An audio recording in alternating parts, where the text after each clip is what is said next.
Yo, what's up, world? Welcome to my channel, Javion Speaks, where we talk about healing through our traumas, overcoming people-pleasing tendencies, reconnecting with our inner child, and overall self-improvement.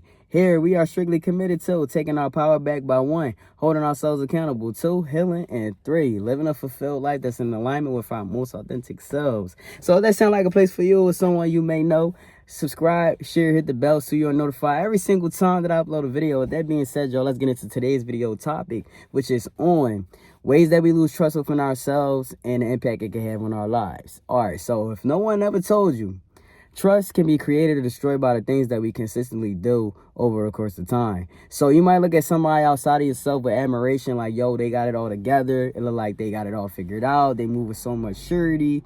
They have so much assurance, like almost like there's a guarantee that what they think is going to happen is going to happen.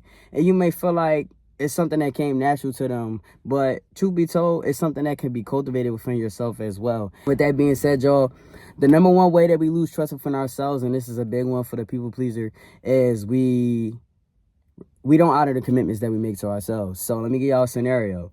Let's say you had a friend, right? The friend came to you, they like, look, I want to go do XYZ with you tomorrow. What you think? You're like, yeah, cool, let's do it. Tomorrow comes, they hit you up. Hey, I know we were supposed to do XYZ, but something came up, so I can't do it. Can we do it tomorrow? You're like, all right, no problem. Shit happens. We could do it tomorrow. So now we on the second day. That next day comes, they say, hey, look, I know we were supposed to do XYZ, but I gotta go do this and that with this person and that person. You're like, all right, cool. You starting to get a little iffy about plans, but you still on board. By the third day, they ain't even saying nothing to you, right? And you hit them up like, hey, what's going on? We still playing, still on, whatever. No response. A whole 24-hour period go by and they still ain't responded about the plans that y'all had. By the fourth day, you already iffy about the plans. You already feeling like, yo, like I wouldn't even trust this person to hold a cup of water for me if I needed them to. You already, you feel like, yo, I can't depend on them.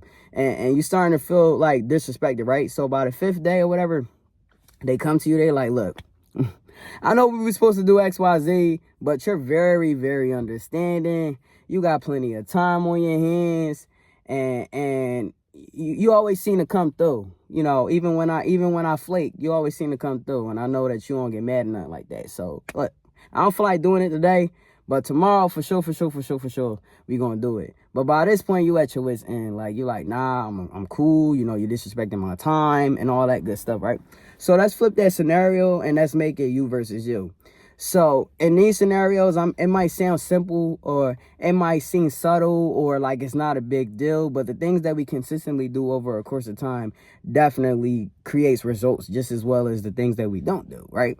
So day one is you making a commitment to yourself, and something coming up, things happen, life happens, cool.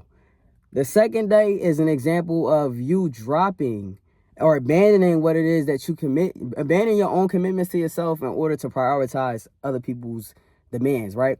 And when I'm speaking about these things, I'm talking about them in a healthy sense. So I'm not saying like you can't show up for people when there's an emergency, but also as people pleasers tend to look at someone else's urgency as their emergency, and they'll take their self out of the priority board and put someone else's priority above their own. And because people pleasers internalize actions and create characteristics from them. So if I do show up, and make me a good person. If I don't show up, and make me a bad person. And then that's how you start to justify dropping your plans for yourself in order to show up for someone else. So that's another way. I said the third day was they ain't saying nothing. So this is like them not saying nothing, and then you coming to them like, hey, we still playing, still on. So that's basically like reminding yourself, like your subconscious reminding you of the commitments that you said that you made, and what you said you was going to do. Hey, you was supposed to take that walk. Hey, you said you was going to go to the gym.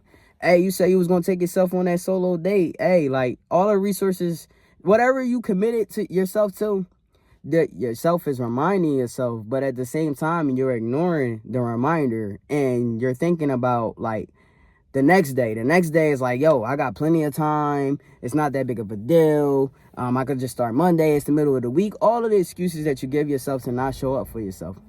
Whenever you do those things, you're slowly like chipping away at your self-trust, because you're telling yourself subconsciously, like, I'm not worthy enough of commitments being honored. You know, my resources are up for grabs without no boundaries. And like, I'm incapable of starting anything. I'm incapable of finishing what I start because I don't even start to begin with. The second way that we lose trust within ourselves is by outsourcing what should be internally driven externally. So that's seeking validation, approval, acceptance, and looking for other people to make decisions for us in order to continue to move forward. So why it's important for us not to place the value or place the definition of how we're valued in the hands of another being is, even though we hold other people to a high regard, even though we feel like they got it going on, they may have what it is that we want, but why we don't want for our value to be placed in the hands of another is because then we become subject to whatever that person's capacity is. So depending on the season of their life, depending on how they view things and all that, even if they are, I'm not saying they're a bad person, but even if they are in a good space, whatever it is that how they look at things, that's what your value is going to be dependent on. So if a person look at you as valuable because maybe they are down and out and you have what it is that they may benefit from, they're going to see you as valuable as hell. But the moment that they already have what it is that you have, they might not value the same. They're going to be like, look, I'm good whether you here or whether you're not here. And if you want your value to be in limbo, then you place that in the hands of other people. But at the end of the day, you're the only constant in your life. From the day that you're born until the day that you die, you're the only guaranteed constant in your life. And who knows you better than yourself? You just have to let the things get quiet enough to be able to hear yourself, understand yourself. You got to become more curious about yourself instead of being critical of yourself. Become more curious and understanding of yourself. Let it get quiet enough to hear your own voice. And in that essence, once you get to that point, then you'll be able to evaluate what my worth is, what it is that I stand for, who am I at my core. Then outside of that, when it comes to decision making, we like to throw around the phrase, it's better to learn from someone else's experience than to go through it. And that is true in some sense, but in other instances, you cannot gain like certain characteristics about yourself from someone else's experience. Like you can be inspired by how that person bounced back. You can be inspired by that person's ambition. You can be inspired by that person's determination. But then at the end of the day, the only way that you can build those things about yourself is if you do it. You cannot get resilience from someone else's resilience. You gotta be able to go through these things and bounce back from things and be able to build that character within yourself. You gotta be able to go through some shit in order to grow through some shit. So start to exercise that decision making muscle so that you can remind yourself, like, I'm capable of leading my own life. I don't have to be dependent on someone else to lead my own life, to make decisions for me. When you allow for other people to make decisions for you, you take away that muscle. You take away that building of that muscle. Like my therapist said, your biceps don't grow from one curl. They grow from consistent stimulus over the course of time. So you got to be able to start making decisions for yourself, to tell yourself, like, show yourself, give yourself proof that you're capable of leading your own life. All right, with that being said, the next way we lose trust within ourselves is when we second guess ourselves or we ignore our intuition. We tend to ignore our intuition or second guess ourselves when we ignore what's in our face in return for a narrative that better suits the story we want, the way we want things to unfold for us. So the moment you begin to ignore the red flags, your gut instinct, your gut is telling you certain things and certain things are being presented to you, but you're ignoring it because you want the narrative to be different. And then whatever your instincts told you comes to be true, then it's like you lose trust in yourself, because in that moment, now you're seeing like, yo, like, damn, I can't, I had poor judgment. My judgment is off.